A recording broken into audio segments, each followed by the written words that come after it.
اور میں زندگی میں اتنا بڑا ہجوم نہیں دیکھا. کوئی کہتا 15 لاکھ تھے, کوئی کہتا 20 لاکھ تھے, کوئی کہتا 40 لاکھ تھے. مجھے نہیں پتا کتنے لاکھ تھے, لیکن اتنا پتا تھا جدھر نظر اٹھاتے تھے انسانوں کا سمندر نظر آتا تھا. اور بازار ہوں, گلیاں ہوں, مکانوں کی چھتیں ہوں, ایک ہجوم بے قراں تھا اور ایک ہجوم عاشقاں تھا, اور محبتوں کے انوکھے مناظر تھے اور عقیدتوں کا ایک روپ تھا. لیکن میں یہ بات بتانا چاہتا ہوں کہ یہ لاکھوں کی تعداد میں لوگ اگر پارلیمنٹ کی طرف مارچ کرتے یا صدر ہاؤس کی طرف مارچ کرتے تو پھر ایک اینٹ بھی نہ بچتی. میں کہتا ہوں کہ تم لوگ پاکستان بنانے والے ہو اور پاکستان کے امن کی ضمانت بھی ہو. جبکہ جذبات بکھرے ہوئے تھے اور حکومت نے سخت ظلم اور زیادتی کی تھی اور ان کی فریاد کوئی سننے والا نہیں تھا, اور چوتھا ستون میڈیا بھی خاموش تھا اور بے بسی کی تصویر تھی, تو اس بکھرے ہوئے اجتماع کو کنٹرول کرنا کوئی تماشا لب بام نہیں تھا. لیکن میں ان لوگوں کی حکمت کو سلام کرتا ہوں جنہوں نے دانائی کے ساتھ اتنے بڑے اجتماع کو پر منظم منتشر کیا اور ایک شیشہ بھی نہیں ٹوٹا, ایک گاڑی کے شیشے نہیں ٹوٹے اور ایک دکان نہیں جلی. ہم دکانوں کو کیوں جلاتے؟ یہ ہماری دکانیں ہیں. بسوں کو کیوں جلاتے؟ یہ ہماری بسیں ہیں. اور ہم کیوں ایسا نقصان کرتے؟ ہم اس وطن کے باسی ہیں, اور نہ ہم نے ماضی میں کیا ہے اور نہ آئندہ ہم ایسا مزاج رکھتے ہیں. آج بھی جلوس نکلیں گے, پر امن ہوں گے. ہمارے مشائخ, ہمارے علماء یہ کبھی ایسا کوئی مزاج نہیں رکھتے, یہ امن کی ضمانت دیتے ہیں. علامہ نورانی نے ایک زمانے میں کہا تھا جب لوگوں نے گنیں اٹھا لیں اور جہادی تنظیمیں بن گئیں تو ان سے کہا کہ حضرت ہماری جماعت میں بھی کوئی جہادی تنظیم ہونی چاہیے. تو انہوں نے کہا ہماری جہادی تنظیم فوج جو ہے.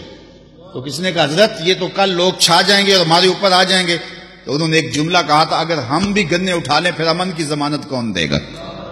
اس لیے ہم پرامن لوگ ہیں, پرامن لوگ ہیں. لیکن ہمیں مایوس کیا ہے حکومت نے. ہم نے صرف ایک فریاد کی تھی کہ اس کو چھوڑ دو. تم نے ریمنڈ ڈیوس کو چھوڑا, تم نے کرپشن کرنے والوں کو چھوڑا, تمہاری جیلوں کے دروازے توڑ کر اور دیواریں توڑ کر بڑے بھیانک مجرم بھاگ گئے, تم کچھ نہ کر سکے اور بے بسی کی تصویر بنے رہے. یہاں کتنے کتنے قاتل اسمبلیوں میں بیٹھے ہوئے ہیں جن کے دامن پہ قتل کے داغ ہیں, تم ابھی تک ان کو جیل کیا تھانے نہیں بلا سکے.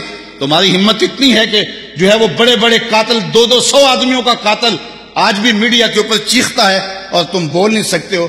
ہم کہتے تم نے قاتلوں کو چھوڑا, قاتل تمہاری آنکھوں میں دھول جھونک کے چلے گئے, تمہاری جیلوں کی دیواریں توڑ کے چلے گئے, اور تمہارے بچے قتل کر کے غیر ملکی قاتل چلے گئے. ہمارا ایک ہی غازی ہے, تم اس کی دیت لے لو, اسے چھوڑ دو. چونکہ اگر تم نے اس کو قتل کیا تو تم پاکستان کی تاریخ بدلو گے. پاکستان میں ایسا کبھی نہیں ہوا کہ آج کے رسول کو پھانسی دی جائے, اور پاکستان کی عظیمت کی تاریخ جو ہے سرخرو تاریخ ہے. پوری دنیا کے سامنے ہم سرخرو ہیں. میرے بہت سارے لوگ ملنے والے انڈیا میں ہیں اور پیر بھائی بھی ہیں, تو اس واقعہ کے بعد ان کے میسج آنے مجھے شروع ہوئے اور کچھ لوگوں نے وہاں کے اخبارات کے تراشے بھی مجھے بھیجے. تو میں ان سے شرمندہ ہو رہا تھا کہ یہ وطن تو محبت رسول کا وطن ہے, یہ تو کریا عشق رسول ہے. تو کیا اس وطن کے اندر ایسا ہو گیا جس کا کم از کم ہم نے نہیں سوچا تھا؟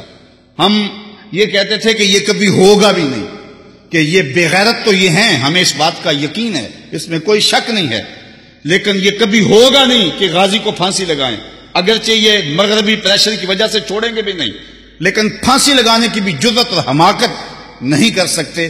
یہ ہمارے گمان میں بھی نہیں تھا, لیکن انہوں نے وہ کر دیا. اب پاکستان کو سیکولر بنانا چاہتے ہیں اور 295 کا قانون ختم کرنا چاہتے ہیں, تو اب یہ سب کچھ ان سے توقع کی جا سکتی ہے. لیکن یہ 295 کا قانون ختم تو تب کریں گے جب رہیں گے. میری بات لکھ لو, میری بات سن لو. یہ حکمران سمجھتے ہیں کہ ہم نے غازی کو پھانسی لگا لیا, تم انتظار کرو عرش کا رب تمہارے ساتھ کرنے والا کیا ہے, تمہارے ساتھ اب سلوک کیا ہوگا. ہم تو مجبور لوگ ہیں, ہم تو کچھ نہیں کر سکے.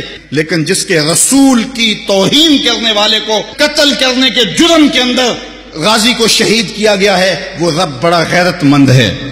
اور تم انتظار کرو عرش کا رحمان تمہارے ساتھ اب کرتا کیا ہے.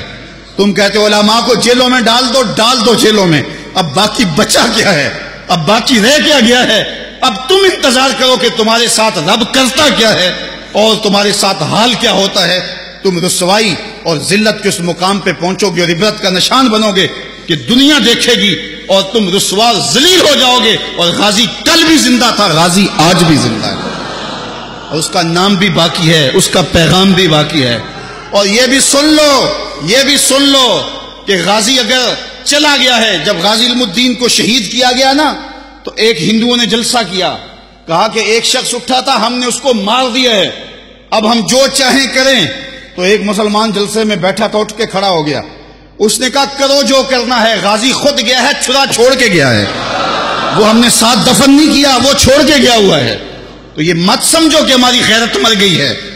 کتنے غازی پیدا ہو گئے ہیں، کتنے لوگ تیار کر گیا، اس کے جنازے میں کتنے لوگوں کو حرارت ایمان کی دی ہے. تم نے غازی کو مارا نہیں، غازی کو زندہ کیا ہے. اگر تم چھوڑ دیتے تو شاید تحریک کمزور ہو جاتی، لیکن تم نے قتل کر کے اس تحریک کو مضبوط کر دیا ہے، تم نے اس کو پانی دیا ہے، اب یہ تناور درخت بنے گا. تم اپنی خیر مناؤ، 295 کو تم ہاتھ بھی نہیں لگا سکتے اللہ کے فضل سے.